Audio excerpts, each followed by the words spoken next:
महाभारत युद्ध शुरू होने से पूर्व श्री कृष्ण के बड़े भाई बलराम जी ने अपने प्रिय शिष्य दुर्योधन को वचन दिया था कि वे और कृष्ण किसी भी पक्ष की ओर से शस्त्र नहीं उठाएंगे।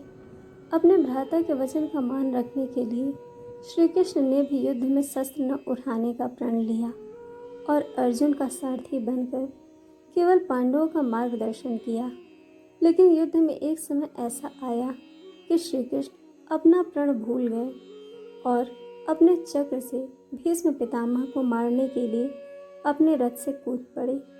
आखिर ऐसा क्या हुआ कि हर समय संयम और धैर्य धारण करने वाले कान्हा को इतना क्रोध आया कि वे अपनी ही प्रतिज्ञा भूल गए। क्यों वे रणभूमि में आए और क्यों भीष्म पितामह को मारने के लिए दौड़े? आइए जानते हैं इस पौराणिक कहानी के माध्यम से। यह महाभारत युद्ध का तीसरा दिन था। पितामह दुर्योधन के आरोप से अत्यंत क्रोधित और विचलित हो गए थे। दुर्योधन ने आरोप लगाया था कि पितामह पांडवों का पक्ष ले रहे हैं, इसीलिए उनको मारना नहीं चाहते। ऐसा करके वे कुरु साम्राज्य से छल कर रहे हैं। यह सुनकर भीष्म पितामह ने प्रतिज्ञा कर ली कि वे अब पांडवों पर कोई दया नहीं दिखाएंगे। इसीलिए उन्होंने युद्ध के तीसरे दिन से ही पांडवों की सेना का संहार करना शुरू कर दिया। उन्होंने इतना भयानक युद्ध किया कि इस दिन पांडव सेना के पांव उखड़ गए। भीष्म की व्यूह रचना, जिसमें दुर्योधन, कृपाचार्य तथा अश्वत्थामा जैसे योद्धा थे, के प्रति उत्तर में पांडवों द्वारा रचा गया व्यूह जल्द ही नष्ट हो गया और पांडव सेना में भगदड़ मच गई। पितामह भीष्म की प्रतिज्ञा सभी जानते थे। जब वे कोई वचन देते थे तो उसे जरूर निभाते थे। ऐसा ही वचन वे दुर्योधन को दे चुके थे, पांडवों के संहार का। इसीलिए उनके युद्ध कौशल के आगे टिकना किसी के बस की बात नहीं थी। भीष्म अपने बाणों की वर्षा से पांडव सेना को चीरते हुए आगे बढ़ रहे थे और पांडवों की सेना पत्तों की भांति ढह रही थी। पांडवों का ऐसे विनाश देखकर श्री कृष्ण ने अर्जुन को समझाया कि यदि वे ऐसे ही मोहवश युद्ध करेगा तो अवश्य ही अपनी हार को निमंत्रण देगा। यह सुनकर अर्जुन ने अपना रथ भीष्म पितामह के सामने ले जाने के लिए कहा। कृष्ण अर्जुन को भीष्म के सामने ले आए। अर्जुन ने शीघ्र ही अपने बाण से पितामह का धनुष काट दिया, किंतु पितामह दूसरा धनुष लेकर युद्ध करने लगे।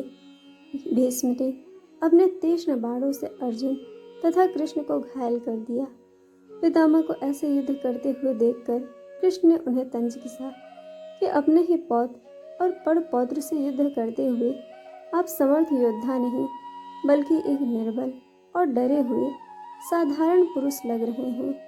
यदि आप में साहस होता तो आप शस्त्रों का त्याग कर देते और अपने पौत्रों के वध के स्थान पर अपने प्राणों का त्याग कर देते।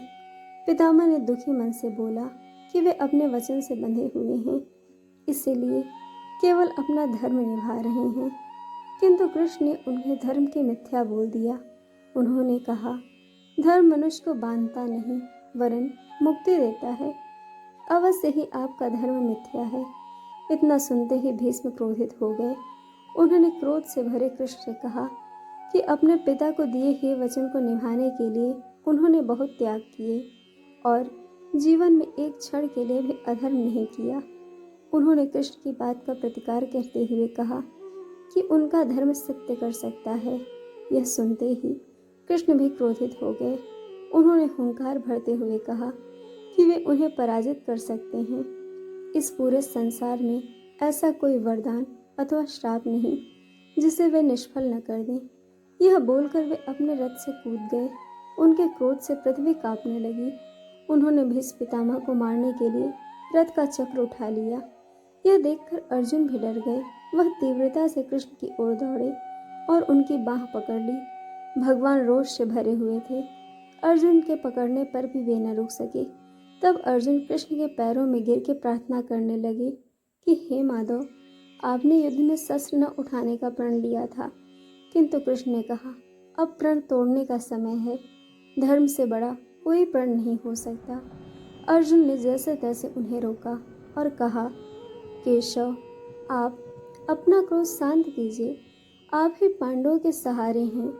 मैं प्रण लेता हूँ कि अब मैं पूर्ण चित्त से युद्ध करूँगा, केवल जीतने के लिए युद्ध करूँगा तथा अपने सारे मोह भुलाकर युद्ध करूँगा।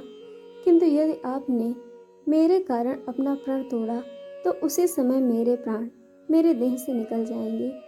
यह सुनकर कृष्ण भावुक हो गए। उनका क्रोध शांत हुआ और वे वापस रथ पर लौट आए।